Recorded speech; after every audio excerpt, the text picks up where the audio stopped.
Finally आज भावली टांगली तर भावली अशी तशी नाही टांगली डायरेक्ट का तिने तिचं मुंडकं बिनकं बांधून टांगली आणि ज्या दिवसाची बऱ्याच दिवसापासून वाट बघत होता तो आला करा दोन मोठे पाचची खाऊन नात करती काय.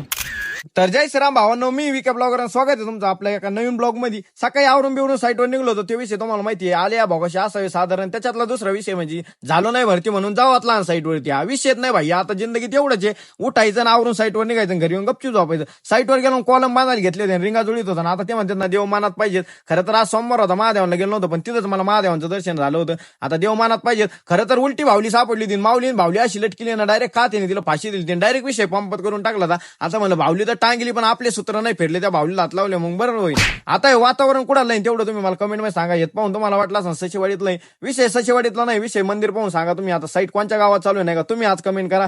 घरी आलो भाई शेटचं दुखात होतं पोट. भाई शेटला म्हणलं इंजेक्शनच्या ऐवजी घ्यावला आणि एक 90चा घोट. आता 90चा घोट सोळा म्हणलं इंजेक्शन घ्या. पहिलं कॅमेरा चालू होता तरी आमची टोळी काय नासक्यापणा सोडीत नव्हती. पोटातले नळ काढायचे होते, त्याच्यामुळे म्हणलं इंजेक्शन घे. पण कार्यकर्ता म्हणत होता मी अजून इंजेक्शनच नाही घेतलं. म्हणलं बरं झालं गाड्या, पण आमचा मुकादम तुम्हाला माहितीये, आमचा मुकादम जसा पुढे गेला तसा डायरेक्ट त्याचे हातपाय धरून डायरेक्ट म्हणत होता इंजेक्शन घे. म्हणलं तू आता इंजेक्शन घे, नाही तुला उद्या मला सुट्टी काढून जाणार दवाखान्यात न्यावला. तिथून डायरेक्ट आलो महादेवांचं दर्शन करायला गेलो. महादेवांचं दर्शन करायला असं तसं नाही, डायरेक्ट 10-10:30 वाजता गेलो. आता आमची टोळी जाता जाता मंदिरात गेली, दर्शन बिर्शन घेतलं. आणि टोळी जशी मंदिरातून बाहेर आली तशी टोळी निवांत बसली होती ना. आता टोळी निवांत कधी बसा तुम्हाला माहितीये का, जसं मुकादमवर पाहिले एक लाच घातली तशी टोळी डायरेक्ट मुकादमवर रप्पा रप्पा हाणायला लागली. हाणायचं कारण एवढंच होतं, भला अंधार राहतो 10-10:30 वाजता तिकडं मुकादम अचानक म्हणत होता वाघ आला वाघ. रामकृष्ण हरी. कसे आहेत मग आमचे माऊली. सकाळ सकाळ आमचे माऊली भेटले, ते माऊलींची गाडी घेतली. माऊली म्हणले काढ ब्लॉग, म्हणलं विषय का भाई लगेच काढू. आणि आता मंगळवार म्हणलं का आमचा डायरेक्ट वाढदिवस असतो, मंगळवार नुसतं गाणे हिंडायचं असतं. दिलो की धडकन पिनाळली डायरेक्ट 80-90 डायरेक्ट सरकारी दवाखान्यात आलो. आता सरकारी दवाखान्यात आलो, टीटीची एकदा लस घेतली, खेळा घोसला, त्याच्यामुळे म्हणलं नाही तर व्हायचा एखादा रोग नाही का. तिथून शुभम शेट पशी आलो. आता मी इंजेक्शन घेतलं तर दिलो की धडकांचं थोडं शुभम फिटर काम करून घेऊ म्हणलं. शुभम शेटला म्हणलं एकदा भुंगा फाईट मध्ये इंडिकेटर नीट करून द्या बरं, हॉर्न बिन भुंगा फाईट मध्ये. तिथून दिलो की धडकन नीट करून घेतली. डायरेक्ट रंगाची आलो आणि रंगाची आलो. मी आवरीत होतो, एक कार्यकर्ता मला काय म्हणला ऐका,